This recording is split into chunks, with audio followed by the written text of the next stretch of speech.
سامعین السلام علیکم۔ NHK ورلڈ جاپان کی اردو سروس سے عبد الرحمان حاضر۔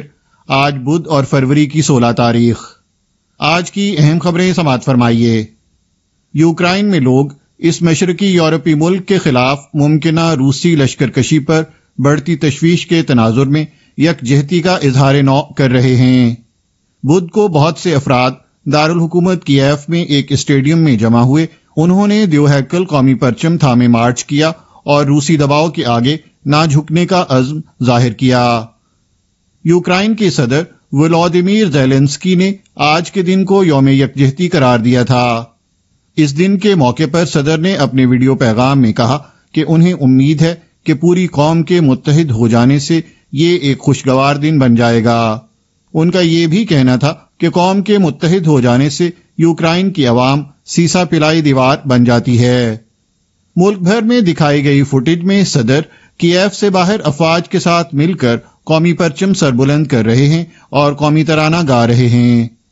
یہ دن ایسے وقت منایا جا رہا ہے جب روس نے منگل کو اعلان کیا کہ اس نے کچھ افواج واپس بلانا شروع کر دی ہیں، تاہم امریکہ سمیت مغربی ممالک بدستور چوکنا ہیں۔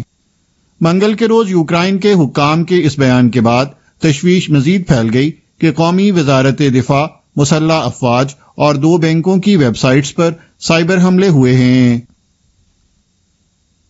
ایک برطانوی تجزیاتی ادارے کا کہنا ہے کہ یوکرائن میں شدت اختیار کرتی کشیدگی کے تناظر میں گزشتہ سال یورپی دفاعی اخراجات میں 4.8% اضافہ ہوا، جبکہ باقی دنیا میں ان اخراجات میں کمی دیکھی گئی۔ International institute for strategic studies نے منگل کو اپنی سالانہ دی ملٹری بیلنس رپورٹ شائع کی۔ اس رپورٹ میں دنیا بھر میں ملکوں کی فوجی صلاحیت اور افراط زر کو ملحوظ خاطر رکھتے ہوئے ان کے دفاعی اخراجات کا جائزہ لیا جاتا ہے۔ رپورٹ کے مطابق سن 2021 میں یورپی دفاعی اخراجات میں مسلسل 7ویں سال حقیقی معنوں میں اضافہ ہوا۔ رپورٹ نے اس کی وجہ سن 2014 میں روس کا کریمیا کو مدغم کرنا اور بعد ازاں مشرقی یوکرائن میں مداخلت کو قرار دیا ہے۔ رپورٹ کا کہنا ہے کہ مجموعی عالمی دفاعی اخراجات تقریباً 19 خرب 20 ارب ڈالر رہے، جو 2020 سے حقیقی معنوں میں 1.8% کم ہیں۔ اول نمبر پر امریکی دفاعی اخراجات تھے جو 7 خرب 54 ارب ڈالر رہے۔ یہ دوسرے نمبر پر آنے والے چین کے مقابلے میں تقریباً 3.6 گنا ہیں۔ تاہم امریکی دفاعی اخراجات حقیقی معنوں میں 1 سال پیشتر سے 6% کم رہے۔ برطانیہ اور بھارت کے بعد 5ویں نمبر پر آنے والا روس حالیہ سالوں میں اپنی فوج کو جدید بناتا آیا ہے۔ رپورٹ کے مطابق روس نے خاص طور سے اپنی بری حربی صلاحیت کو تقویت دی ہے۔ ٹوکیو بلدیہ عظمیٰ نے بدھ کو جاپانی دارالحکومت میں کرونا وائرس کے 17,331 نئے متاثرین کی تصدیق کی ہے۔ گزشتہ بدھ کے مقابلے میں یہ یومیہ تعداد 900 سے زائد کم اور ہفتہ بہفتہ کے لحاظ سے مسلسل 8ویں روز کمی ہے۔ ٹوکیو حکام کے مطابق وینٹیلیٹرز یا دل اور پھیپھڑوں کے لیے استعمال کی جانے والی ECMO مشینوں پر 81 مریض شدید علیل ہیں۔ یہ منگل سے 4 زیادہ ہیں۔ بدھ کو ہسپتالوں میں کووڈ-19 مریضوں کے بستر گنجائش کے 57.8% بھرے ہوئے تھے، جو گزشتہ روز سے 1% پوائنٹ کم شرح ہے۔ حکام کا یہ بھی کہنا ہے کہ بدھ کو مزید 21 مصدقہ اموات ہوئی ہیں۔ یہ رواں سال کی بلند ترین یومیہ تعداد ہے۔ گزشتہ ریکارڈ ابھی منگل ہی کو قائم ہوا تھا۔ اوساکا میں حکام نے 12,467 نئے متاثرین اور 38 اموات کی تصدیق کی ہے۔ جاپان مارچ سے ملک میں داخل ہونے والے افراد کی اوپری حد بڑھانے اور مخصوص شرائط کے تحت غیر ملکیوں کو قبول کرنے پر غور کر رہا ہے۔ اصولی طور پر نئے غیر ملکیوں کا ملک میں داخلہ معطل ہے۔ واپس آنے والے جاپانیوں اور دیگر رہائشیوں پر لازم ہے کہ وہ آمد کے بعد 7 دن خود کو قرنطینہ میں رکھیں۔ ان اقدامات کا مقصد کرونا وائرس کی متغیر قسم اومیکرون کے مزید پھیلاؤ کی روک تھام میں مدد دینا ہے۔ اب حکومت پابندیوں میں مرحلہ وار نرمی لانے کا ارادہ رکھتی ہے اور اس کے دفاع میں وہ مذکورہ قسم سے متعلق مزید معلومات حاصل ہونے اور بوسٹر ٹیکے لگائے جانے میں تیزی سے متوقع پیش رفت کا حوالہ دیتی ہے۔ حکام ماں سوا سیاحوں کے ایسے نئے غیر ملکیوں کو جاپان میں داخلے کی اجازت دینے کے انتظامات کر رہے ہیں جو انسداد کرونا وائرس کے مناسب اقدامات کریں اور دیگر شرائط پر پورا اتریں۔ غیر ملکیوں سمیت ملک میں داخل ہونے والوں کی زیادہ سے زیادہ یومیہ تعداد موجودہ 3500 سے بڑھا کر 5000 کیے جانے کا امکان ہے۔ آمد کے تیسرے روز کرونا وائرس ٹیسٹ کا نتیجہ منفی آنے پر حکومت رضاکارانہ قرنطینہ ختم کر دینے کی اجازت دینے پر بھی غور کر رہی ہے۔ فی الحال جاپانی حکومت کے نامزد کردہ ممالک اور علاقہ جات سے آنے والے افراد کو قرنطینہ دفاتر کی مقرر کردہ قیام گاہوں میں 3 دن سے 10 دن تک رہنا پڑتا ہے۔ اس دورانیے کو 3 دن کر دیے جانے کا امکان ہے۔ ایسے افراد جو بوسٹر شاٹ لگوا چکے ہوں اور ایسی جگہ سے آئے ہوں جہاں اومیکرون متغیر قسم نہیں پھیل رہی، انہیں خود کو قرنطینہ میں رکھنے سے استثناء ملنا متوقع ہے۔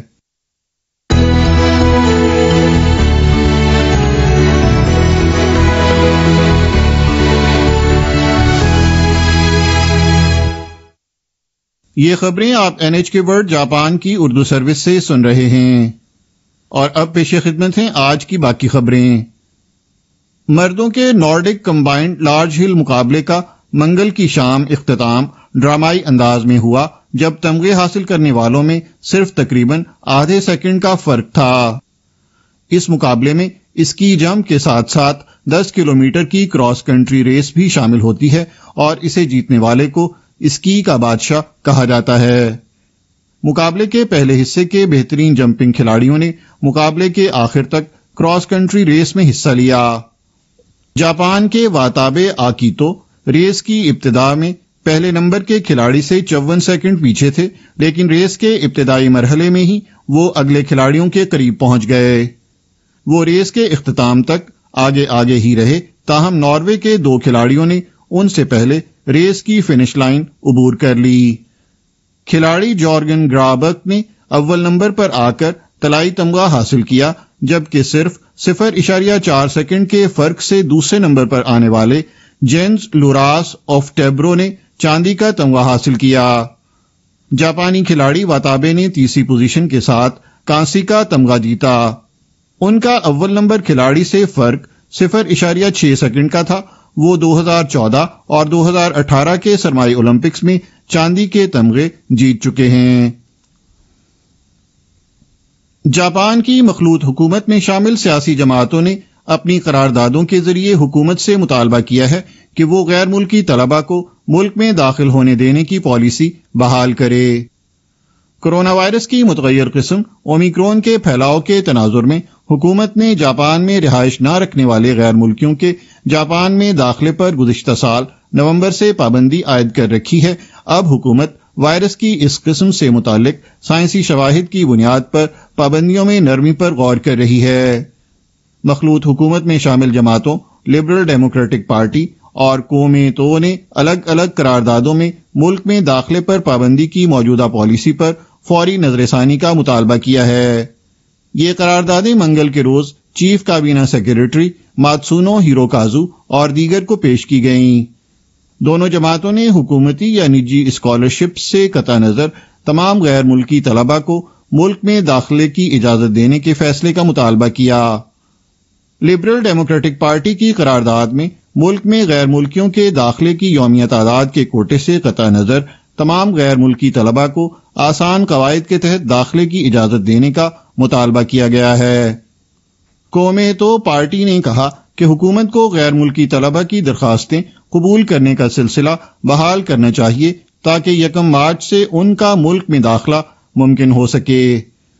لبرل ڈیموکریٹک پارٹی کی تعلیم و سائنس کمیٹی کے سربراہ یاماموتو توموہیرو کے مطابق حکومت نے انہیں بتایا ہے کہ ملک میں داخلے پر پابندی اس ماہ برقرار رہے گی، تاہم حکومت پابندی میں نرمی کے لیے فوری طور پر جائزہ لینا شروع کرے گی۔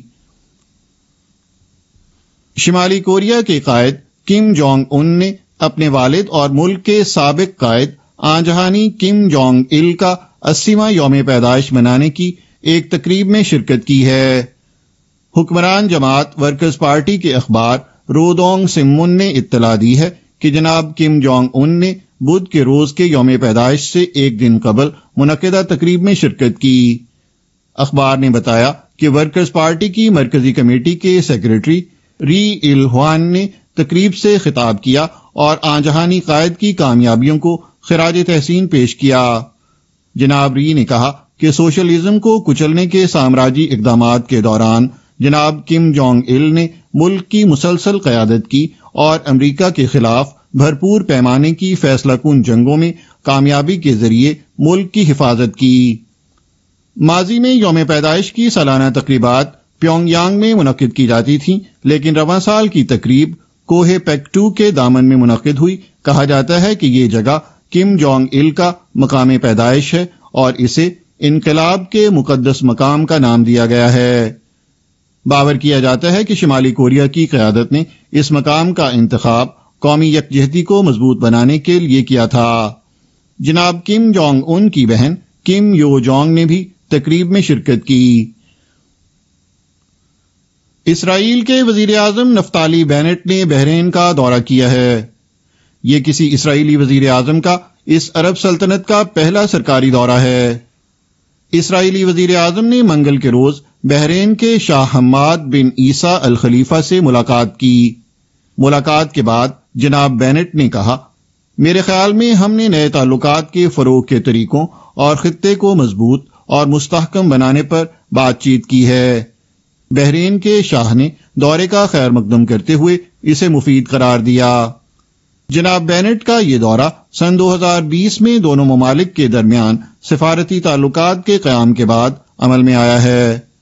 اسرائیلی حکومت نے ایک بیان میں کہا ہے کہ بحرین کے ساتھ دوستانہ تعلقات کے قیام سے اسرائیل کو سعودی عرب اور ارد گرد کی منڈیوں تک رسائی میں مدد ملے گی۔